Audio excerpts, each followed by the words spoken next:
I'm delighted to introduce our first session and its speakers, and I'd like to introduce the speaker and then the respondent right now together, and then we'll proceed.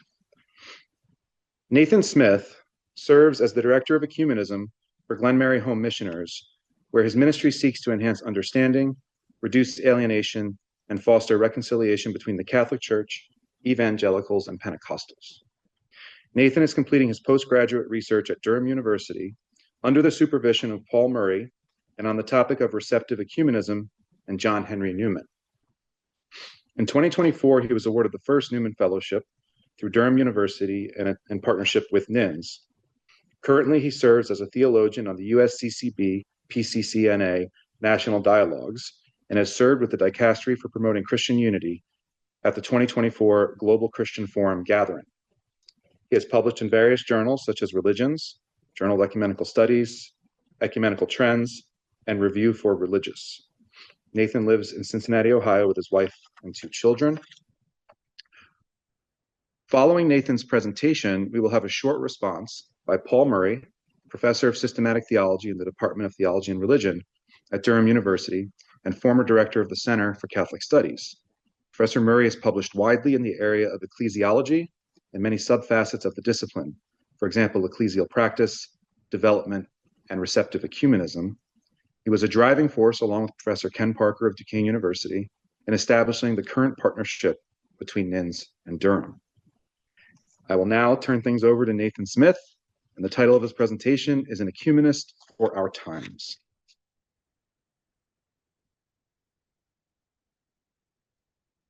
Thanks so much, Chris. Appreciate it. The subtitle to this Ecumenist for Our Times, which is a catchy phrase, is putting Newman's imagination to ecclesial work. Diving right in describing something of the breadth of the illative sense, his grand word for the power of judging and concluding, John Henry Newman notes that due to its range and its subjective function, we find there is, I quote, something deeper in our differences than the accident of external circumstances. This something is what allows for a pluriformity of thought and imaginative expressions. It provides for the beauty of cultures and the creativity found between and within various fields of study. Conversely, Newman notes that it's due to this something that men, and I quote, men differ so widely from each other in religious and moral perceptions. This, of course, is the problem of the one and the many, expressed by Heraclitus and Parmenides some millennia ago, and is a question that plagues the connection between persons in all circumstances, not least Christianity's own ecumenical conversation. To the latter, we might ask, what is this something that separates mind from mind and church from church? What is it that varies so differently within us that Newman would claim only providence could save? Though the gift of unity is and forever will be a gift of the Holy Spirit, I believe Newman's insights are instructive for the efforts of Christian unity, which has for many decades lived with the conversation of what we think, the notional, and I dare say in some ways the unreal, to borrow a perfectly Newmanian phrase. To this, I believe Newman would ask us to consider not only what we think, but how. This is not to ask the question of objective truth claims, nor to suggest that doctrine cannot be understood as indeed being true. Instead, it's to recognize that there is something deeper to our Christian disunity than that which can be overcome by paper argument. And to address this something requires us to consider how the mind naturally works, which includes the imagination along with the intellect. In so doing, we'll follow Newman, unlike Paley, who, when writing on the illative sense, noted that he did, as Newman says, did not care to overcome their reason without touching their hearts. To describe how Newman's epistemological view may be applied to the current ecumenical predicament, I'll begin by providing a brief overview of the contemporary ecumenical moment, which has been described in terms of a winter and without the reprieve of Christmas, I might add. I will then engage Newman's concept of the idea, or the living idea, to describe how people tacitly image the church.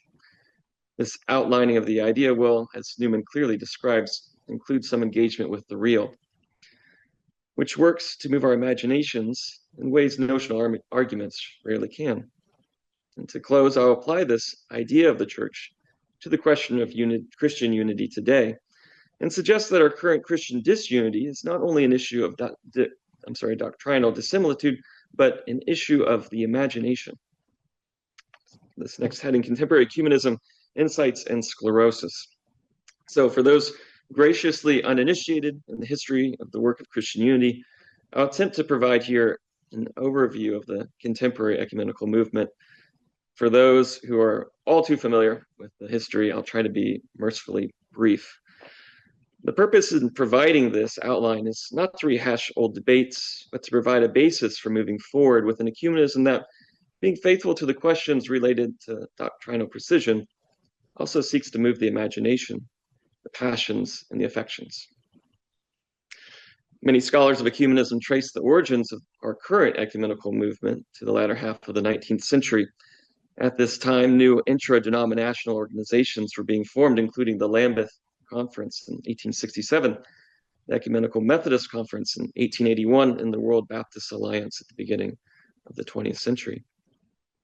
These predecessors to the contemporary ecumenism were followed by the awkward reality of proselytism occurring between Christian missionaries of various Protestant groups. The scandal of proclaiming a gospel of reconciliation in the face of multiple divisions existing within the church prompted the formation of the 1910 Edinburgh World Missionary Conference, which sought to engage this issue. This was followed by the creation of the Life and Works movement in Stockholm in 1925, along with the Faith and Order movement 2 years later. The former, seeking to partner churches on moral and social issues, was led in part by the Swedish Lutheran bishop Nathan Soderblom and included the motto, quote, doctrine separates, action unites. Where the latter, organized by the Canadian Episcopalian bishop Charles Bent, sought to engage doctrinal dialogue between denominations. Though both groups were to be incorporated into the World Council of Churches some 20 years later, this bifurcation would, I will argue, create an unnecessary dichotomy that separates imagination and intellect, the real and the notional. Between the conference and the creation of the aforementioned movements, the Ecumenical Patriarch of Constantinople, Germanus V, would release an encyclical calling for a fellowship of churches to engage questions of doctrinal unity.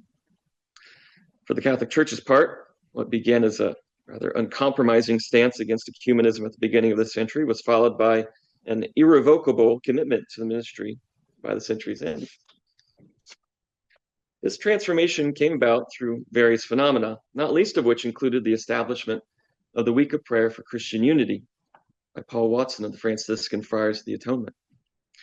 Along with this, the Russian Orthodox emigres from Western Europe would influence what would later become the Ressourcement movement, with its emphasis on liturgical, biblical, and patristic studies, providing Catholic theologians such as the influential Yves Congar fresh engagement with other Christians.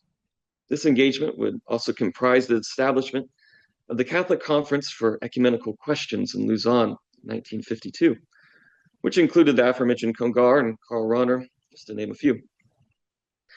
By the following decade, the Catholic Church would officially commit itself to the ministry of Christian unity with the publication of Unitatis Redentio at the Second Vatican Council. In the years that followed, great optimism took hold of many for a reunited church just around the corner. This optimism is perhaps understandable. On the topic of the Eucharist, for example, Brett Salkeld points out that within less than 20 years of the Catholic Church joining the ecumenical movement, I quote, Roman Catholic theologians had joined signatories from Eastern Orthodox, Oriental Orthodox, Old Catholic, Lutheran, Anglican, Reformed, Methodist, United, Disciples, Baptists, Adventists, and Pentecostal communities in recommending the publication of the World Council of Churches agreed statement, Baptism, Eucharist, and Ministry for the consideration of Christians throughout the world, end quote, which this helped to further the important dialogue on these topics within the churches. And then by the late 1990s, the Joint Declaration on the Doctrine of Justification would be released, showing through differentiated consensus how Lutherans and Catholics could find commonality on the topic of justification, which would later be endorsed by the World Methodist Council in 2006, followed by the Anglicans and Reformed communions in the subsequent decade. This and many other agreements, documents, and dialogues are being produced even to the present day. Even with this, the contemporary ecumenical movement has, according to many, including Catholic ecumenical theologian Paul Murray, who we'll hear from later, I quote, now given way to a widespread sense of tiredness, disappointment, and even disinterestedness. Why so? Often suggested as the contemporary debates now facing the church, ones not inherent within the original schisms, including the question of women's ordination and new anthropological questions regarding human sexuality, which have been affirmed by some communions and rejected by others. This change and the perceived slowness of reception to formal ecumenical theological engagement by ecclesial decision makers has led some, like Conrad Reiser, former head of the World Council of Churches, to prioritize mission and evangelization, or life and works, over the more doctrinal. Yet, this is a possible answer for some, perhaps more Western situations, but not all. For instance, amongst the Catholic Church, the Eastern Orthodox Church, and Oriental Orthodox churches, there's really widespread agreement on numerous doctrinal points, save the complicated question of Petrine primacy. Still, even here we find that unity, at least structurally, has not yet been realized, and it's difficult to imagine what this may look like functionally. This has led Catholics to emphasize the need for a conversion, a change of heart in this ministry of unity, which the Catholic Church has described as spiritual ecumenism. With all this, we might ask, is it possible that there's something deeper to our differences than that which is notionally defined?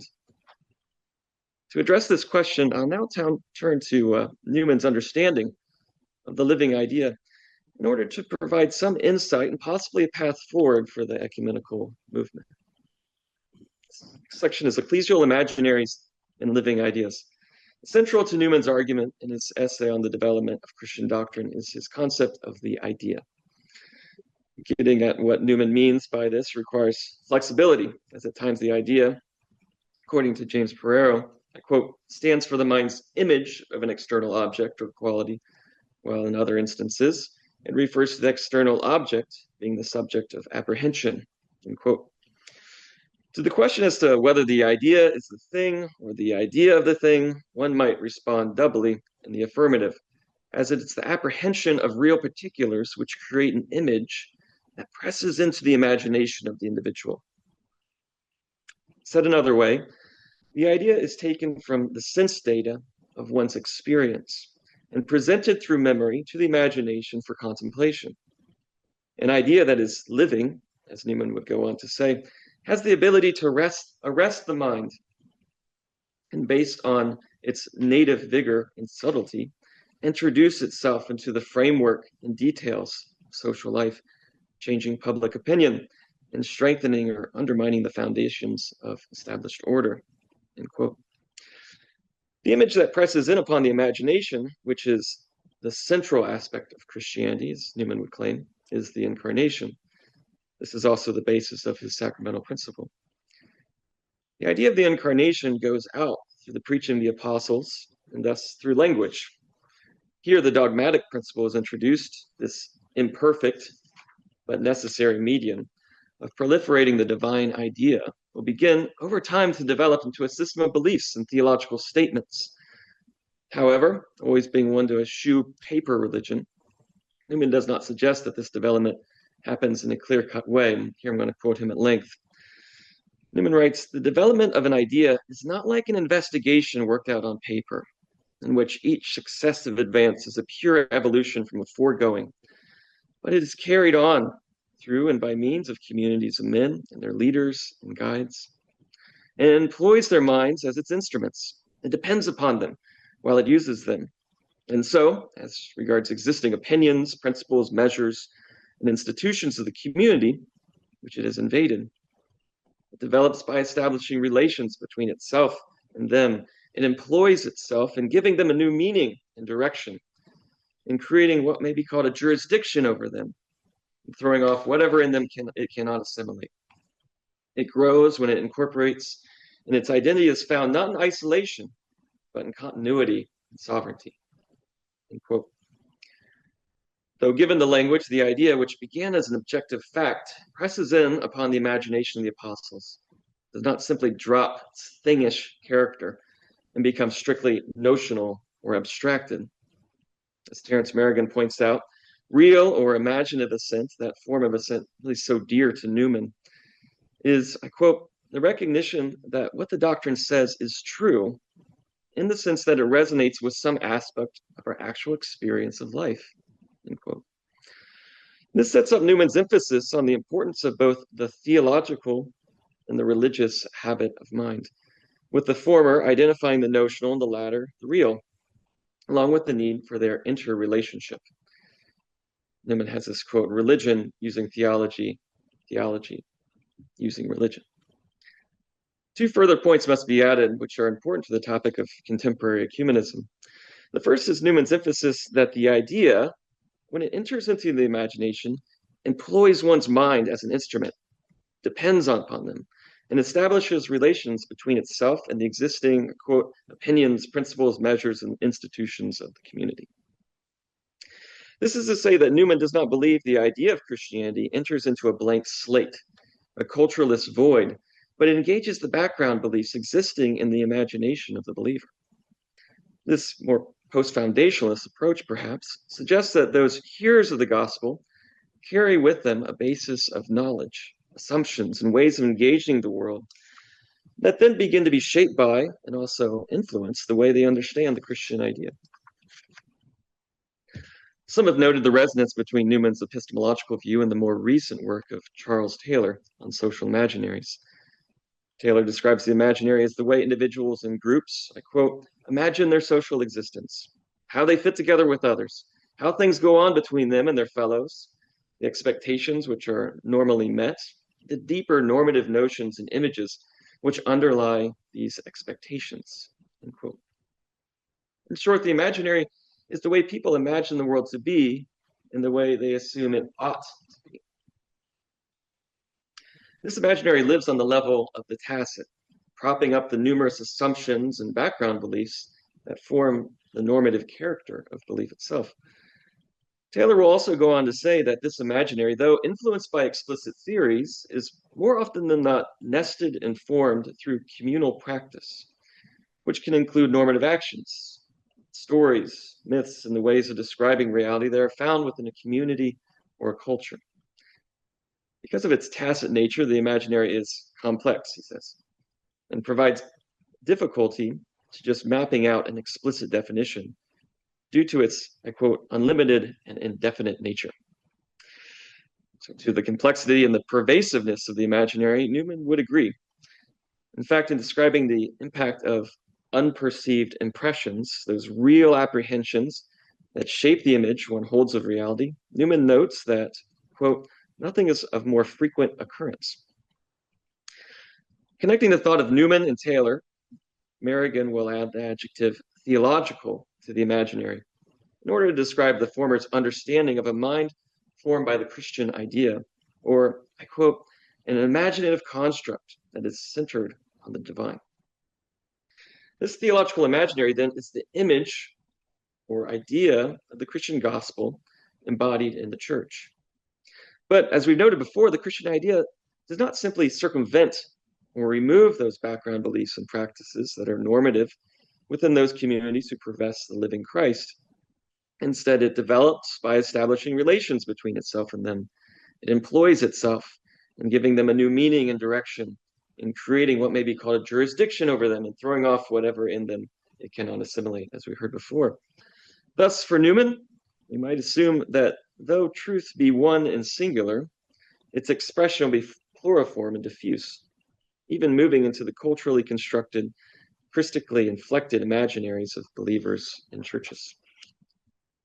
The second point is Newman's insight on the relationship between the theological and the religious habit of mind. Newman writes, theology may stand as a substantive science, though it be without the life of religion. But religion cannot maintain its ground at all without theology. Here, Newman contrasts the notional theology and the real religion as they exist within the faith of the church in order to highlight their unique and complementary character. For Newman, the notional represents the abstract, the theory, which defines the confessional identity of the church, that which is broad and due to its abstract nature can be agreed upon by a large number of people all at once. The real is what he calls the life of religion. It is performative, the affective, and it's exemplified within practice. This religious habit of mind, which should always live in harmony with the theological, is the stuff of images, real apprehension, the formation of the idea within the mind, which comes from real particulars. It is also this religious sentiment, which holds the capacity for movement, change, and conversion. This possibility for movement, or action as Newman calls it, lives within the imagination, which is formed by the concrete images that make their impressions upon it. Newman writes, real assent then, or belief, viewed in itself, does not lead to action, but the images in which it lives and representing as they do the concrete have the power of the concrete upon the affections and passions, and by means of these indirectly become operative. End quote. In beautiful prose, Newman writes, persons influence us, voices melt us, looks subdue us, deeds inflame us. Many a man will live and die upon a dogma, or that image that one holds of reality. No one will be a martyr for a conclusion. Thus, as people receive data in wholes rather than in parts, which includes the real experience along with the notional, we can see that where the latter is the stuff of science, doctrine and truth-seeking, the former, is the more effectual, poetic, and impactful for the changing of the imagination. Both are needed. To illustrate this point, to bring us, I think, into deeper ecumenical salience, Newman describes the story of the religious neophyte who has learned revealed truths only as a creed or a system. Goes on to say they are instructed and acquiesce in the great Christian doctrines and having virtuous feelings and desiring to do their duty. They think themselves really and practically religious. As time goes on, these youths are brought to mixed societies full of numberless circles and pursuits open to them, all of which carry diversities and contrarieties of opinion and conduct. This Newman would call seeing the world. In this seeing, the once self-assured youth will lose their reckoning and begin to drop the faith once held. Quoting Newman at length here, they are unable to apply in practice what they've received by word of mouth and perplexed at witnessing the multiplicity of characters and fortunes which human nature assumes, the range and intricacies of the social scheme. They are gradually impressed with the belief that the religious system which they have hitherto received is an inadequate solution of the world's mysteries and a rule of conduct too simple for its complicated transactions. Newman closes by suggesting that the world overcomes us not merely by appealing to our reason or by exciting our passions, but by imposing on our imagination. Now let's look at a Newmanian response to an ecumenical question. What are we to make of Newman's epistemological view, particularly for the question of Christian unity? First, I would argue for a greater recognition of the impact of ecclesial imaginaries and contend that our divisions run deeper than simply the sum of our doctrinal statements. I suggest that this something that Newman refers to, which separates mind from mind, impacts our currently divided churches as well.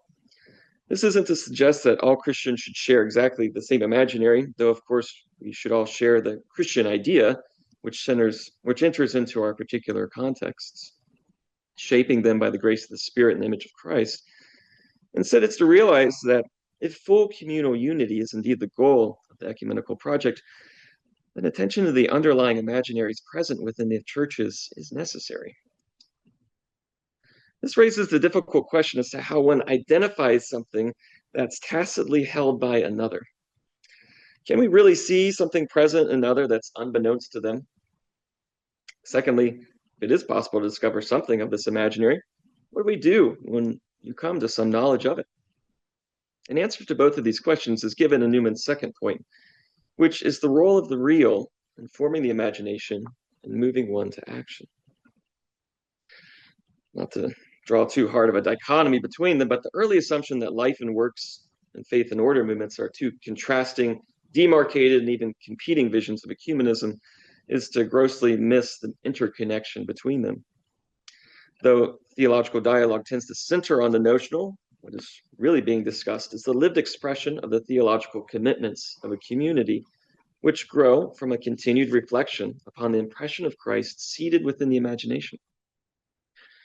Conversely, we must ask what impact our ecumenical theological dialogues have on the life of the church, meaning in what way do our theological commitments, even differentiated consensus, impact the life world of the churches and ecclesial communities who participate in them. Naturally, this gets to the sticky question of ecumenical reception, but it moves beyond a simple affirming reception from the dialogue participants then to the local congregations, to engaging the question of the real, which holds the capacity to foster the conversion of the imaginary itself. I'll close with just two additional comments. First, perhaps it's right and prudent that so much of our early efforts in ecumenism in the previous century centered on notional questions. For communities who had lived apart for centuries or even millennia, there's much to discuss and to learn.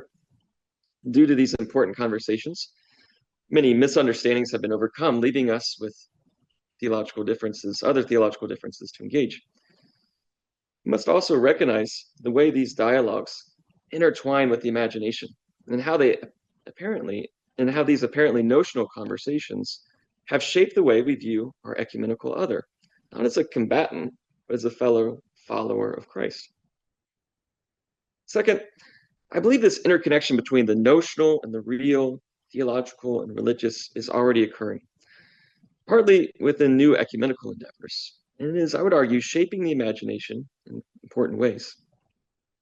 For instance, receptive ecumenism, developed only recently, is calling for a reception of gifts from one's ecumenical other to engage the needs and desires of one's own tradition.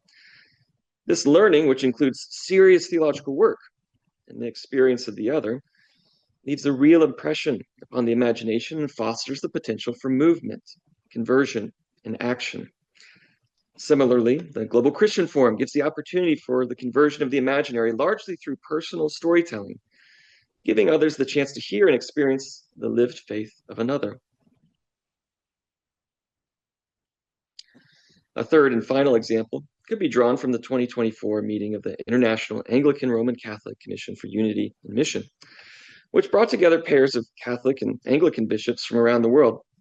This meeting, which was precipitated by decades of important theological dialogues, included the experience of choral evensong, updates on the faith experience of the respective communions throughout the world, conversation on how each practiced synodality, the praying of Vespers, and finally, and quite movingly, a commissioning of the bishop pairs by both Pope Francis and the then Archbishop of Canterbury, Justin Welby, to serve together in mission and witness in their shared geographic location. It would be really easy to overlook the significance of these events, but to do so would be to miss Newman's great insight that our conversion, particularly the conversion required for Christian unity and called for in spiritual ecumenism, must include both the intellect and the imagination. Drawing needed attention to the latter, quoting Newman here, he says, "Consider the services for Christmas or Epiphany, for Easter, Ascension, and, I may say, preeminently, Corpus Christi. What are these great festivals but comments on the words, the Son of God? Yet who will say that they have the subtlety, the aridity, the coldness of mere scholastic science? Are they addressed to the pure intellect or to the imagination? Do they interest our logical faculty or excite our devotion? Why is it that personally we often find ourselves so ill-fitted to take part in them, except that we are not good enough? That in our case, the dogma is far too much a theological notion and far too little an image living within us." End quote. In a similar way, we might ask within our ecumenical efforts, which are always catalyzed and drawn out by the grace of the Father, in what ways are they directed to the imagination? What is exciting our devotion? What is moving us to further image with our ecumenical others the living Christ, who is one with the Father and the Spirit? Finally, for all the hand-wringing around ecumenical reception, theological dialogues, we might ask in what ways this reception is directed to the lived experience of our communions, to their liturgical, devotional, and spiritual lives, as well as the way we talk about the theology of another communion. In so doing, we might find that our theological dialogues will act as the stay our ecumenism requires to avoid a kind of false peace, while also giving breath, action, and movement to the life of religion in a future reunited church. Thank you. Thank you, Nathan, for this stimulating lecture and paper. If Paul is available, we'd like to then turn to him for a response. Thanks, Chris. Thanks, Nathan. It's a delight to be with you. As you've heard, Nathan's PhD project identifies the receptive ecumenism literature as giving a place to the imaginative and the role of imagination in ecumenical encounter and thinking that Nathan believes to be relatively uncommon in ecumenical theology. And he finds this refreshing, suggestive, rich with potential that's exploring further. But he also, and I think rightly, finds it relatively untheorized, underdeveloped, and has potential of receiving more detailed, conceptually worked, systematic consideration. So that's the need, that's the context for what Nathan's doing in this work, and the need that he identifies in it. And Nathan, forgive me if I mangle your thesis in process, but as I'm understanding it, Nathan's proposal and constructive thesis that he's exploring and testing is, and indeed in part sharing with us today, is that this need for a more granular, fine detailed, systematic analysis of the place of imagination in receptive ecumenical work can be aided by close engagement both with John Henry Newman on imagination relative to faith and theology, and also with Charles Taylor's use of social imaginaries. And within all of that, as we have enjoyed, Nathan's paper today majors on beginning to harvest and to systematize what Newman is doing with imagination in relation to knowing. So, riffing on that, I will basically do two things, and I'll try and be as economic and efficient as you were, Nathan.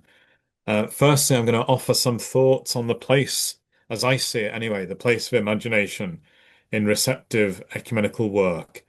The place of imagination, both directly, as it were imagination as imagination is being referred to or invoked, but also perhaps, and perhaps this is part of what Nathan is playing with, the imaginative as something of a placeholder for a broader set of concerns to do with the role of the affective and the spiritual dimensions of our engagement with reality and knowing, and the place that holds in receptive ecumenism, rather than just focusing down on a somewhat narrower version of doctrinal or systematic theology. And I say that as no and in no sense as having a swipe at systematic theology. I speak as a systematic theologian, but as one who wants to broaden some of the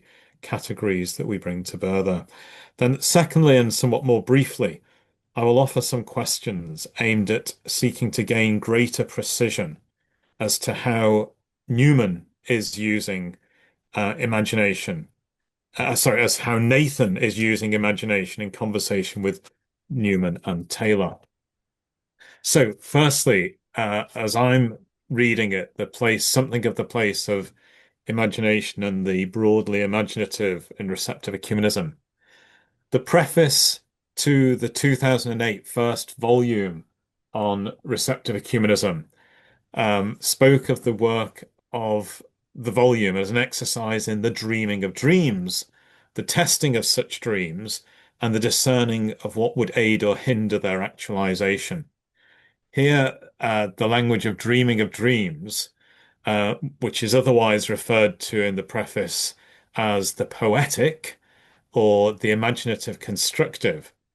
This group of references is being used to encourage an attitude of openness to perceiving, to imagining new possibilities beyond existing traditioned logics, and being open to new possibilities, most specifically, that might be suggested by encounter with the interesting, intriguing, perhaps challenging, possibly attractive, or even beautiful differences and gifts of our Christian others. So that's kind of what the dreaming of dreams is referring to there, and the broadly imaginative. The testing, which is otherwise referred to there as the analytic or the critical constructive, was being used to refer to the disciplined scrutiny of these imagined possibilities. Disciplined scrutiny both negatively or critically, and also positively or constructively, for the testing for their actual viability. So the kind of work of doctrinal systematic testing. And then the language of discerning was being used for their the potential effective actualization of these imagined and tested possibilities. And that's otherwise referred to as the pragmatic or the practical organizational. So this is being used to refer to the need for action, for practice, for conformity of life and organization, and not just conformity of mind and concept, as tends to be the more routine focus for the systematic theologian.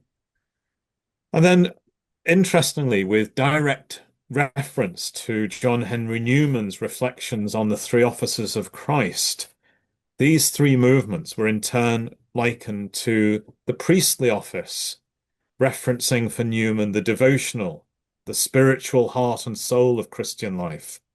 Secondly, the prophetic as the necessary critical reasoning or theological function within Christian life.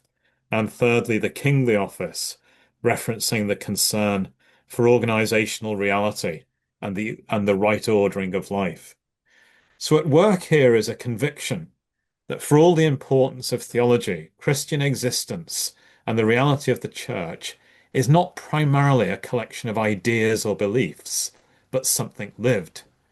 And with that, a conviction that as something lived, as something living, it is not simply a matter of continual identical repetition, but has vitality and dynamism to it.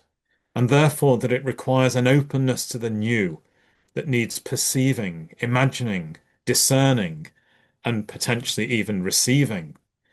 And that the conviction is that this requires not just the faculties of the mind and cognition, the conceptual, the analytical, the synthetic, and the action of cogent articulation, but that it requires also the categories of the affective, of sense, of desire, of feeling, of intuition, and of the spirit, and of the concurrence of the spirit, not only in our acting, but in our thinking, in our desiring, in evoking, enticing, drawing, and moving us, multiplying, deepening, furthering our thinking in all manner of ways. So what's going on here is not a kind of tramlines logic. It's not even just a matter of conceptual analysis, all of which has its place in the testing. It's something more open and more creative. And in a loose sense, this kind of disposition, this sense of wanting to open up the conversation and free us up for the potentially new and interesting, this was in a loose sense being brought under the category of imagining fresh possibilities. But what I want to kind of say now is that not all of that is necessarily to do with the imagination itself in any precise sense. And indeed, I think I would want to recognize that more work needs to be done there in quite what is being meant by the imaginative broadly and the imagination in any more precise sense. Sometimes when we're talking about our imaginations, we're dealing with the realm of concept and image.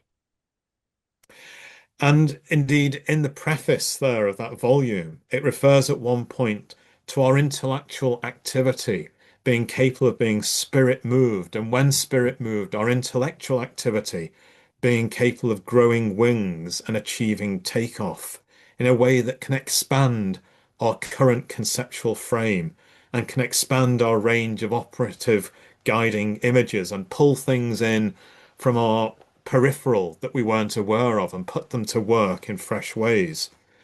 But our imagination is not always necessarily conceptual or indeed image based. Think of the likes of a Beethoven, for example, who reads the world. Well, does he read the world or does he hear the world? Because his primary imagination must be in the realm of the aural rather than the image, rather than the image or the concept. And indeed, sometimes the receptive ecumenical literature is not talking of of the poetic and in any intellect-related terms at all, but it's talking in terms of hunger, of need, of frustration and desire. Again, in the preface at one point, it refers to a receptive ecumenical awakening as being a matter of heart before head, of falling in love with the graced, moved beauty and gifts of the other. So, how are we to parse all of this and to think it through in more precise terms that can help the receptive ecumenical project? And I think that's the contribution that Nathan, you're seeking to make here. So, how are we to parse all of that in a way that makes sense relative to the broad category of the imaginative? Or to bring this down to land more specifically, and this is the second part, shorter part of some of my questions. How exactly is Newman using the imaginative and the affective, each relative to the cognitive? And does he do so consistently? Or actually, is there a range of ways that needs to be brought into some kind of synthetic systematization that Newman doesn't himself provide? And in turn, what can the receptive ecumenical endeavor learn from all of this? I'm interested that near the start of your material, you refer to the illative sense as a power of judging and concluding. Now, that on the face of it does not appear to put the illative sense in the realm of insight or imagination. It seems on the face of it, inasmuch as judging and concluding would generally be thought of as matters of the rational intellect and reason, it seems to put it on that side. But perhaps Newman is using judging and concluding in a very specific and weighted sense here. It's when reasoned intellectual consideration of possibilities passes into, is overtaken by, becomes something of commitment. Perhaps judgment and conclusion in that sense are on the side of the real, as you put it. But that in turn leads me to focus, to reflect on how is Newman using the notional? Does he mean it as a possible position, considered in the mind as distinct to something encountered as living and real, that evokes response and commitment? In which case, for Newman, is the notional the hypothetical, whereas judgment and conclusion are where the notional, the hypothetical, the possible, the considered, is subsumed into and overtaken by the force of the real. And our judgment and conclusion and assent aided by, but more than reason and logic and argument. And including more than logical reason in it, does it include appetites and draws? So what do we take, how are we to take this kind of Newman idea that we reason as whole beings, as whole people, and not just as intellects and minds? But then, is the imagination, in common parlance, not also in the realm of the hypothetical rather than the real? It's imaginary. It's imaginary. Let's imagine for a moment. It doesn't that take us into the hypothetical? So how is it that for Newman, imagination is a gateway into the real? Perhaps imagination, like reason, or other forms of reason, is a helpful, even necessary part of our route to the real, but not the real itself. Then another point that kind of tickles me is how felicitous is Newman's use of the concept of the idea and the weight he places on that. After all, in plain English speaking, ideas are of the realm of the intellect, of the hypothetical. It's just an idea. But Newman is clearly wanting to do something much stronger than that with it. I assume with a combination of something like Platonic idealism and a strong Christological realism, he seems to want to see the idea, with capital I, as the really real of God's abundant truth expressed in Christ, and as having agency that impresses itself on us. And touching on that notion of the idea as having agency, that makes me think of where is the agency of the Spirit in this and in Newman's analysis of it? And is it in this abundant truth of God that impresses itself on us in our particularities? Is that where we get what Newman is interesting, or at least you are leading us into wanting to find in Newman, very interestingly, Nathan, the way in which that happens variously in different contexts and cultural conditions. A kind of historicism almost in Newman that I certainly hadn't recognized there before, or that is generally spoken of. And then finally, how do you exactly see the Newman-Taylor connection? Our social imaginaries here, cultural paradigms, different ways of contextual being that are framed by habit and inheritance? Or is it something more like the assumed internalized cosmologies, like the different ways during the 20th century that Catholicism moved between configuring and being sensitized towards instincts around nature and grace? So forgive me that there is a hodgepodge of questions after a ramble of considerations, but I throw them out prompted by what was a really rich paper. Thank you, Nathan. So, Nathan, would you like to offer some very quick just a response there to Paul's lot that you might have to deal with? Thank you so much, Paul. It's good to see you. Um, yes, there was a lot there, and I think to the last part, I think the overarching part is that I hear you saying is how might we systematize Newman's understanding of the imagination when he's using it so variously in different spots? What's its relationship to his understanding of the living idea or the image, which obviously the image makes you think of a physical thing in front of you. Whereas I believe Newman and certainly uh, Taylor see this as being something that goes even into the oral. They talk about, or Taylor talks about the role of storytelling in shaping the imaginary. I, through Terry's work and through Chris's work too, see a lot of correlations between Newman's idea, the living idea in the image, and Taylor's imaginary. These aren't simply propped up as, okay, this part's the notional and this part is the real, rather that's an intertwined reality, which then grows to shape our assumptions of how reality is. And therefore we function and engage from that place. I think that Newman's emphasis on his language, rather, on the idea can also be doubly confusing, because it's like, well, an idea is regularly understood as a notional thing, right? And so weren't you just saying that you're not want to have a notional argument only? But his use of the idea is more that it's something that is living, that it's growing and expanding as it continues to engage history and various cultures within it.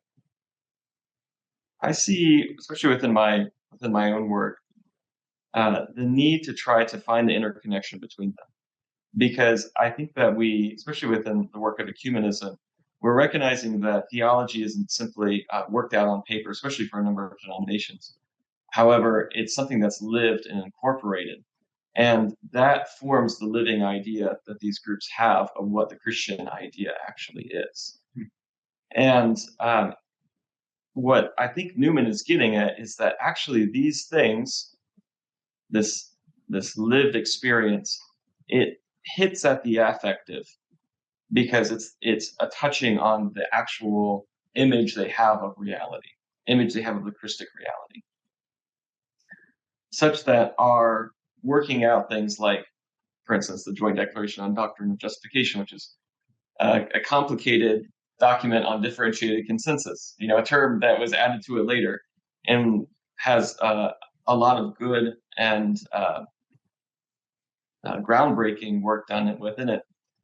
I think Newman would be helpful for helping us to consider, all right, what is the reception of that?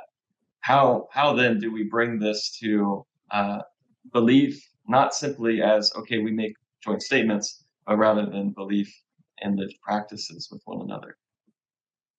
I will say, because Newman is a systematician, and he's reacting, and even within my own paper, I'm pulling from the Oxford sermons all the way up to the grammar. So, a vast number of years here. So the way he's using these words will change. And so part of what I've been having to do within my dissertation is really trying to get down, okay, what does he mean in this context? What does this relate to what Taylor's actually saying? And how might we move forward within that? I don't want to go too long, but I think just one last point within that, I think being able to recognize that what Newman is saying is the idea or the living idea or the image is in many ways connected to Taylor's understanding of the imaginary, because it's shaping the preconceptions we have of reality. But he also sees the real experiences that we have, the notional in a different way, but the real as more of like an affective way that moves our passions, as being what might be understood as the productive imagination. And so that could include various experiences, that can include new types of theologies, the different types of stuff we're experiencing and engaging with in receptive ecumenism. And so my work is really trying to get more of a systematized understanding of how that might work, really for the idea of reception of ecumenical dialogues towards conversion. Yeah. Now, thank you for attending to some of what Paul has asked, and thank you, Paul, for such a rich response. There's so much more to do, and of course, we're getting short on time here for this session. But I do think it's just important to highlight that where there are these existing roadblocks, perhaps some attention here to the imaginative and the way it's works itself out into realization, that this might help us overcome some of the obstacles in contemporary ecumenical discourse, maybe to get through that winter that you said is without a reprieve. But this attention will get us possibly looking at what is underneath our beliefs, as opposed to just having these doctrinal battles without any attention to what they're framed by. So I appreciate that. I also think there's a way to connect that to the different imaginaries within the Catholic Church, and that there are some different ways of conceiving the church. So the implications of your attention to the imagination, I think, are pretty wide. They're pretty broad. So for people that are joining us, if you have questions that you want to share with Nathan, we are out of time, unfortunately, but I would ask you to just post them in the chat function of Zoom, and we'll try to pass those along to Nathan. It is now 11 o'clock. Let's go ahead and reconvene at 11:15. And so we'll take a 15-minute break to get to session 2. Let's thank Nathan and Paul once again.